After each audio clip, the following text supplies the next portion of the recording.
Ever wonder how a family business can thrive across generations? Get ready for a compelling story of growth, innovation, and the remarkable journey of turning a dream into a thriving legacy. Stay tuned to learn the secrets of blending passion with strategy in the plumbing world. Running a home service business is hard. So how is it that some people make it look so easy? Well, we'll tell you. This is the Freedom Blueprint Podcast. It's always good to hear the wins that successful contractors have. But have you ever thought that the best advice would be to hear about the speed bumps they encountered, the mistakes they've made along the way? We're going to talk about the good, the bad, and the ugly. We want you to be successful and avoid the mistakes others have made. Let's get this party started. Welcome to the Freedom Blueprint Podcast. Now your host, Justin Deese. Hey, and welcome to Freedom Blueprint Podcast. I am your host, Justin Deese, and today we are getting to hang out with Donnie Hornback from Hornback Plumbing in Elizabethtown, Kentucky. Donnie, welcome, man. Thank you. Happy to be here. Yeah, good to have you. Good to have you. At the time we're recording, it's Friday. So the show usually airs on Monday, but happy Friday to you, man. Yes, absolutely. Always look forward to Fridays. So, Donnie, tell us a little about Hornback Plumbing as it is today. Today, Hornback Plumbing, we've got right at 23 employees. We do primarily all residential plumbing. We do small commercial service work, nothing industrial, nothing major. We do new construction plumbing, probably about 10% new construction versus service. Of course, service is our primary department. We started 19 years ago, and we just started it by myself and me in a little van. So what in the world possessed you to start a plumbing company? Yeah, I sometimes wonder that today too myself. I don't know. I spent 4 years in the Coast Guard back in the late 90s and got out and started working maintenance at the hospital and started going to plumbing school.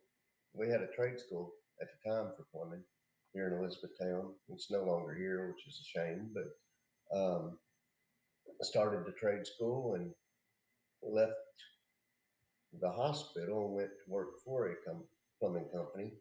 Took a pay cut, of course, but paid off in the long run. A lot of times that does. You got to back up and regroup sometimes.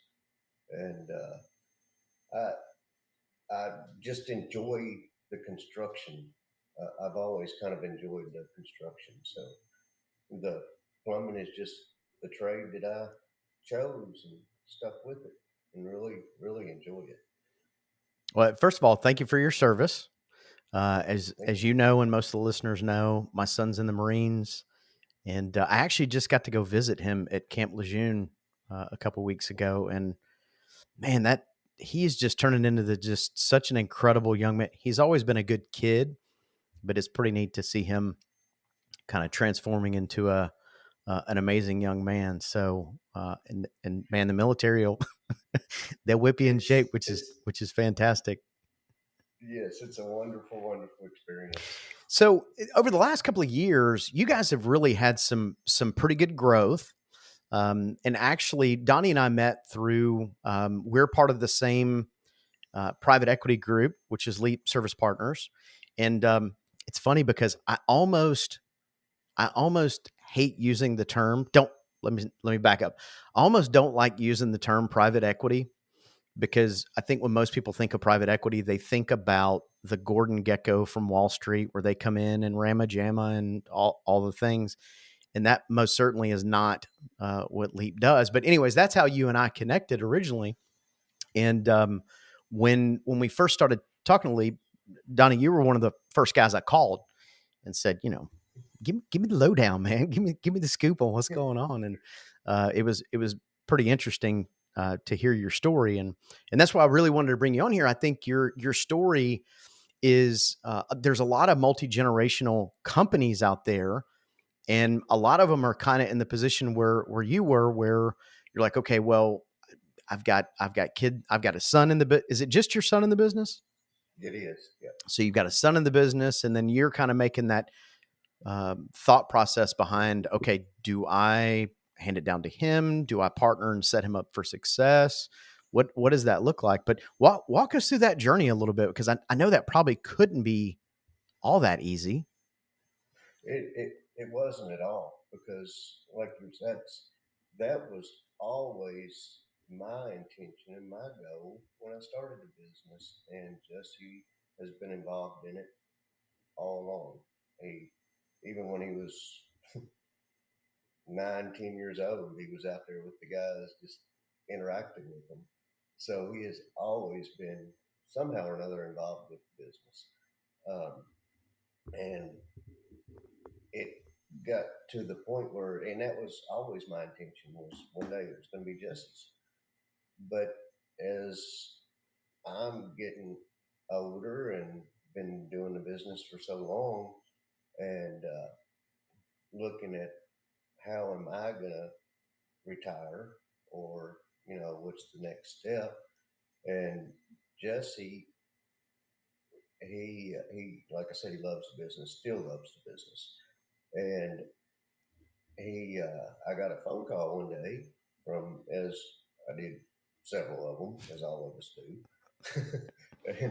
and this one just caught my attention for whatever reason, and I followed through with it. But I talked with Jesse about it, and Jesse's like, "Dad," he said, "Do it." He said, "You would be crazy not to do it." And even with him telling me that, in the back of my mind, I'm thinking, is he just saying that to appease me, or is he truly mean it?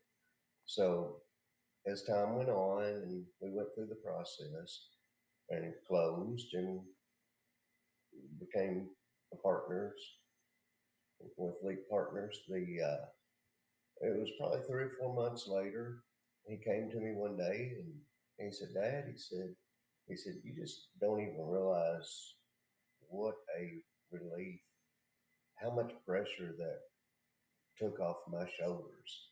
And when he told me that, I just smiled. That just made my day, because he wants, like I said, he loves the business. He wants to be part of the business, but I don't think necessarily wanted the role of ownership, and to take on all that responsibility without help, just alone by himself. So that's something that I think is important with our children. Is we always want the best for them, and we always want them to be successful, but what is successful for us may not be successful for them. And he was just, I don't know how long he'd been worried about that, and having to take on that responsibility, and having to worry about if he's going to run the business in the ground, but yeah, I never even once thought about it that way, from his perspective. So literally, when you said that, it gave me chills a little bit, because I think about, as most of us do, right? So most of us who have really bootstrapped a company, right? And I'm assuming you started out as one guy in a truck, you bootstrapped the business, your entire financial make it or break it is in that truck, in that van, in that phone ring, and all that kind of good stuff.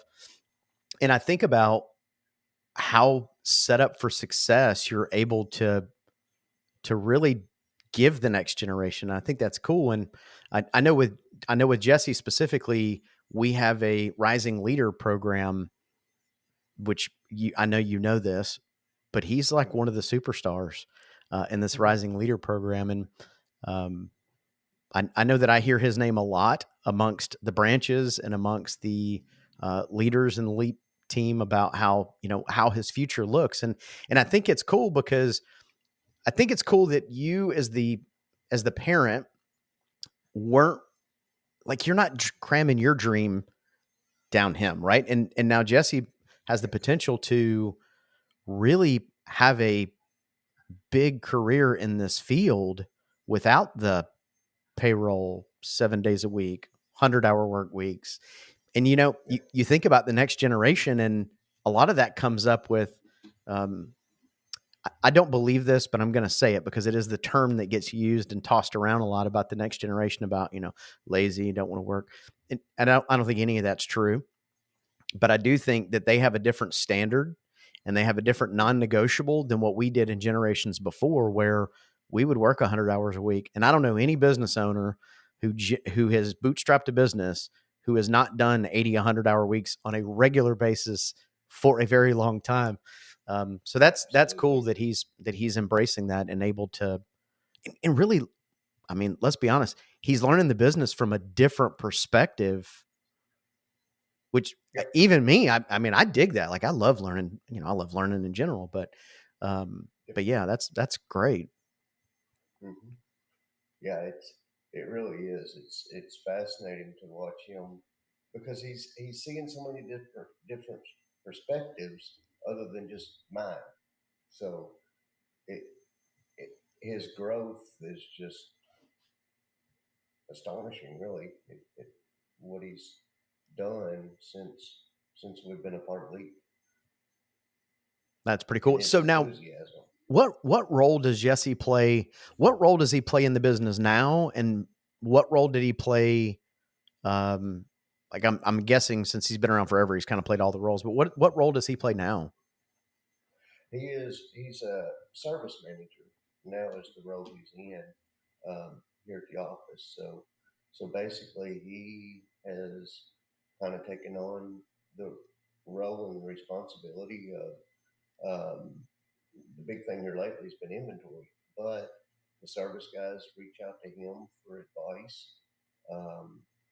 He does ride-alongs with them every now and then.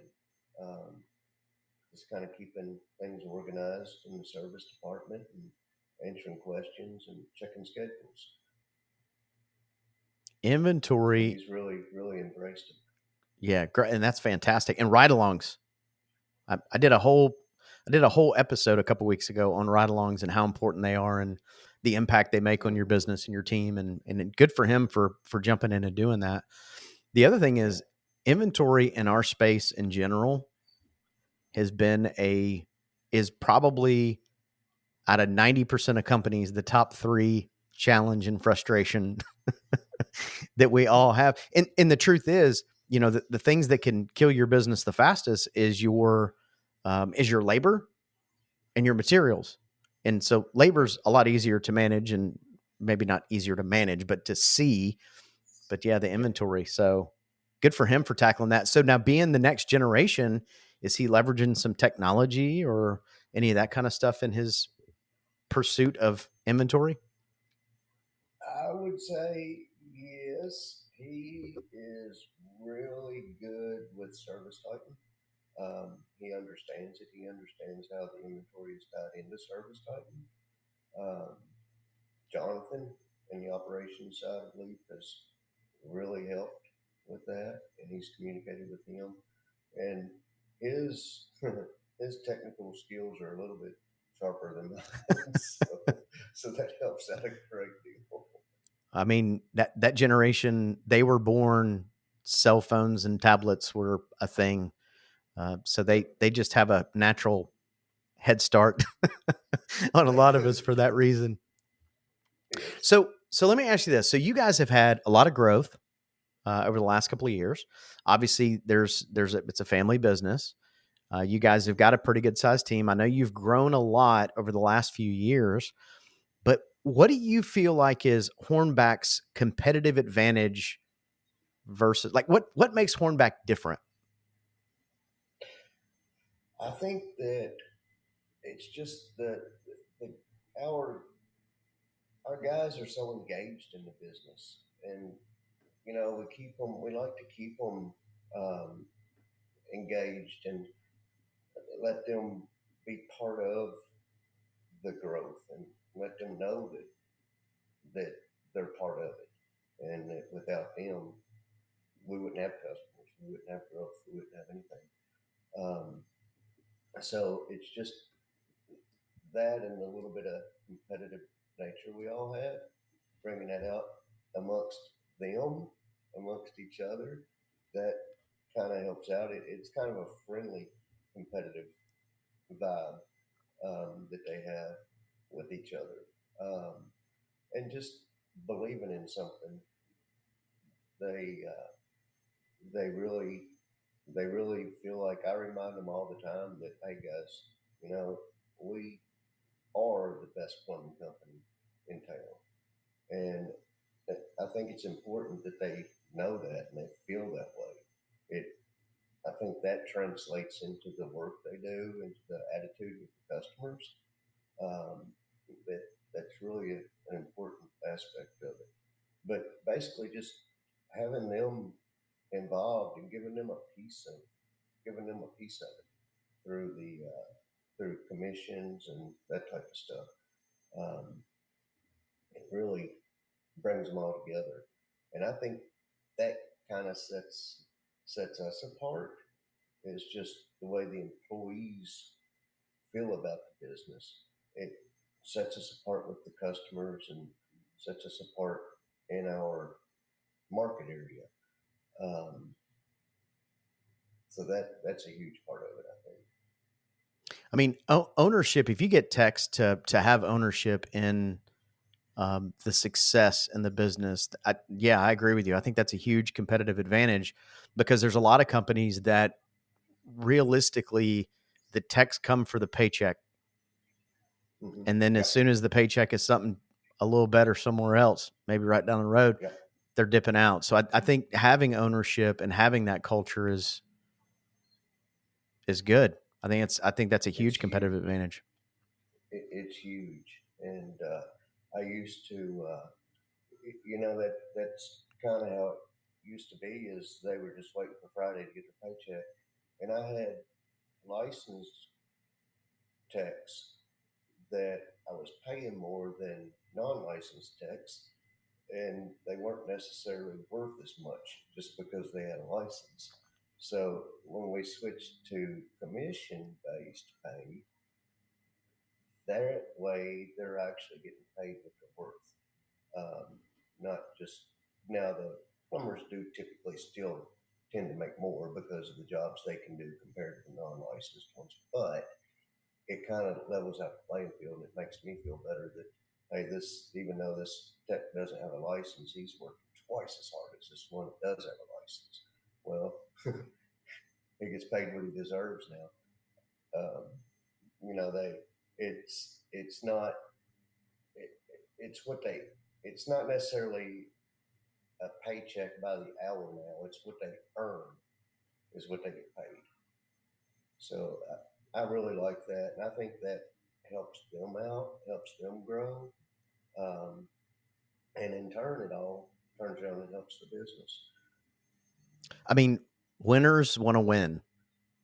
That's right. That's it. Right. And people want to be paid what they're worth. Mm-hmm. And I think anytime you offer a performance pay package to team members, they normally thrive, they excel, because now it's not that conversation of, man, I've been here for 5 months now, I really need a raise. You're like, your close rate's 20%. You're not getting any 5-star review. Like, you've got this whole laundry list of things that, like, don't point the finger at me. You go out and get it. I'm giving you the opportunity. And I think that's good. I think anytime, again, you set the stage for winners to win.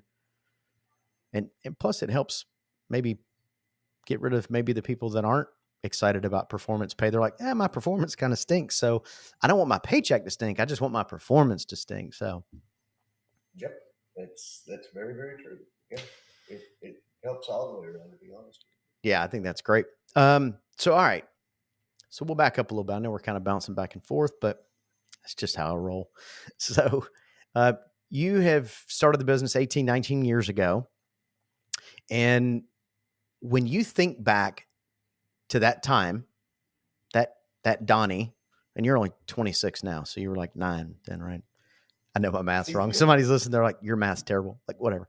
What is a piece of advice that you would give yourself now, knowing what you know now? What would you tell yourself, I would say 10, 15 years ago?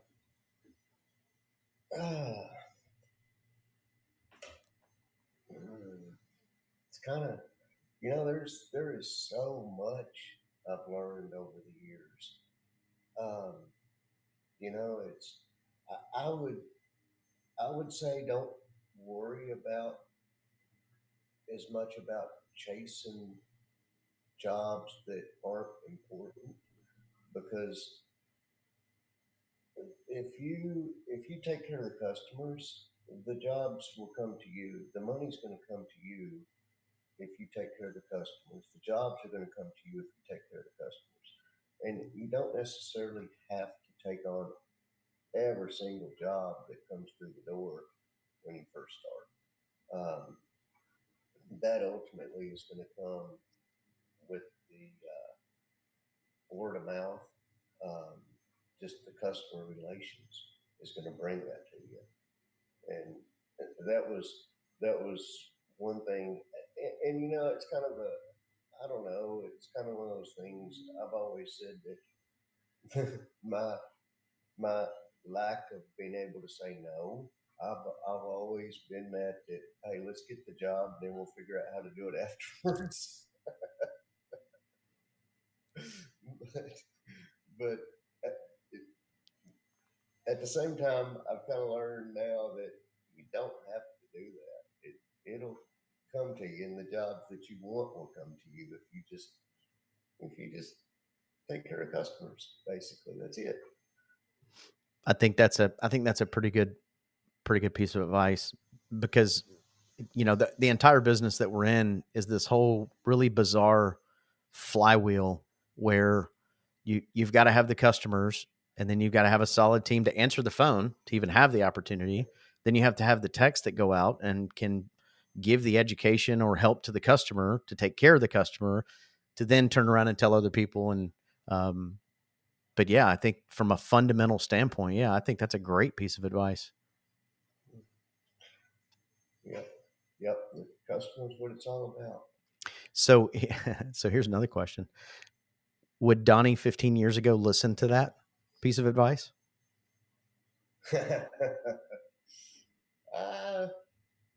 I might listen to it, but I think I would be so worried about adhering to it that I probably would ignore it. Right. I know I ask a lot of people this question, and then I always kind of think about me and where I was in my journey 15 or 20 years ago.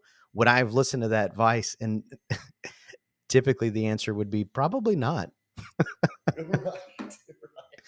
Right. So can I tell you a quick story? Yeah. So somebody gave me the E-Myth book. Actually, my dad gave me the E-Myth book, and I'm not sure if you've ever read it or not, but it's by Michael Gerber. It's probably one of the most sold business books on the planet. It's a very short book. And anyways, gave me the book and said, you got to read this book. If you're going to run a business, you got to read this book. And that was, I was probably 22 at that point. And I remember opening the book and getting through about a chapter, which I'm not a reader. Back then I was not a reader. I am now. I devour a ton of typically audiobooks, but this is before Audible. And I remember reading the book and like, this chick with this pie company has nothing to do with me. I'm not listening. I'm not reading this book anymore. I don't have time. Busy. And I think about that. And then there's times where people ask me something and I give them the advice and I'm like, you're just not going to listen. Typically it's with kids, but I'm like, you're just not going to listen. So, but down the road, you're going to go, ooh, you know what? I heard that piece of advice I should have listened to. I should have listened. Yes, absolutely. Well, cool. Well, Donnie, I appreciate you sharing your story and hanging out with us for a little bit. Do you have any kind of closing thoughts you want to leave with the listeners? I don't know, but I do. I was actually talking about this morning, and I think it's kind of important. Is as a business owner, as a former business owner, I think a lot of us were kind of. I know I was in kind of a rut, and I was getting wore out and tired and just satisfied. I was just satisfied with what I had, and just kind of, well, as long as things go today, I'll be okay. As long as as long as everything goes smooth today. Wasn't necessarily concentrating on growth and stuff, but when when I sold and became part of League Partners, I feel like it rejuvenated me and got me going again. And it gave me that, I don't know, just boost that I needed to continue to grow. And I'm more excited now than I was 3 years ago. I actually enjoy it more now than I did 3 years ago. So let me That ask makes you, sense. why do you think that is? Like, what do you think? What was the shift to just get you back to fired up again? I think it was just being run down. To be honest with you, it was just being run down by the business and by everybody. When you're the owner of a small business, you're it. It's we're you're the top. And the I mean, bottom. there's people you can reach out to, but ultimately that's it. Yeah. So you just keep getting bombarded and bombarded, and I think it just wears on you. And so I think that's kind of important. I think that's a little important piece of information, that testimony of mine anyway. Well, complacency is never a good place to be in life. And certainly when you're just bogged down doing it, and putting out the fires and all the things, that certainly can take its toll. And from a quality of life standpoint, I'm with you. That can be Yeah, exhausting. And the truth is a lot of times with business owners, we forget business can be fun, and it's okay that yeah, it's fun. yeah.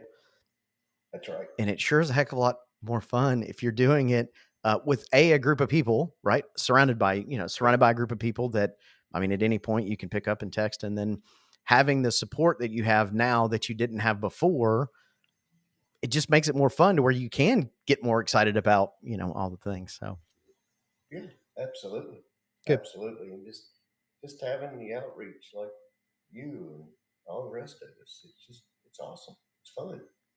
It is a lot of fun, which I know I've said this. I've had a couple of the other guys on, but I was talking about our report that we get every morning. And at first, when they're like, "Oh, you're going to get this report every morning of how everybody's doing," and I remember Guest and I were like, "We don't care," and now it's the very first thing we do. Very first thing, like we're like, what's happening? Why are we here? Why are we there? We got to be. Um, Yep. so Yeah, definitely, that's it become is. a It's different level of camaraderie than I certainly was not expecting. Oh yeah, yeah, yeah. There's a lot of things that kind of go up there on the top of your list that you don't really expect or think about until yeah, and then they appear at the top of your list. Like, wow, okay, I like this. Very cool. Well, Donnie, I appreciate it, man. Thank you thank you so much for coming and hanging out with us and telling a little bit about your story. And tell Jesse we said keep crushing it, because I think that dude is he's the next generation. We're excited to see I him. love it. Thank you. I love it. Thank you very much, Justin. All right, cool. How you feel? I feel good. I Yeah. love it. That was fun. Um, it's funny because the podcast has been something that I've wanted to do for a lot of years. And finally last year I started doing it. And I was dead set. I was like, I don't care, nothing's stopping me. I'm doing it. Um, it's it's really kind of just cool to be able to talk to people and hang out and whatever. It's what I like.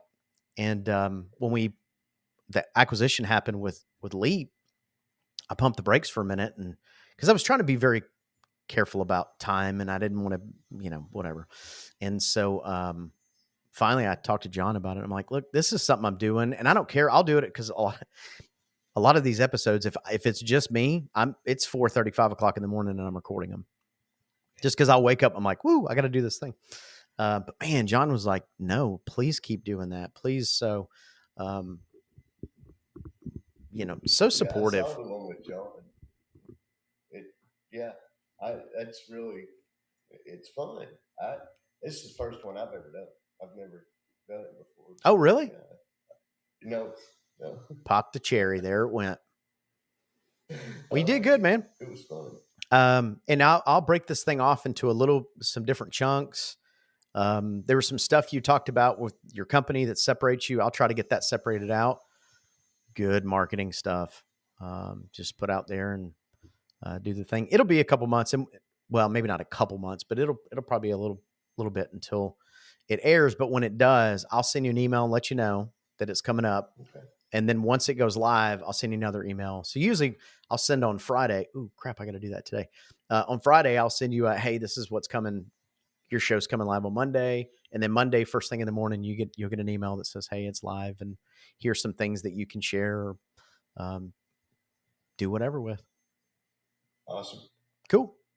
Thank you, Donnie. Thank you, Justin. I appreciate it. All right. Thanks, man. That was a pretty insightful episode, and it's always good to talk to Donnie. As we mentioned in the thing, Donnie and I are part of the same private equity group, and so we get to hang out and spend quite a bit of time together, and we've learned a lot about each other and our businesses, and it's really cool. But it is such a neat journey to hear his story about how he even made the decision to really partner with Leap, and with him and his son being active in it. And it's just a really good story, and I'm glad that Donnie came on to share that with us. Listen, if you found value in today's episode, make sure to subscribe, leave a review, and share with a fellow leader who could benefit from mastering succession planning. Until next time, keep setting those goals.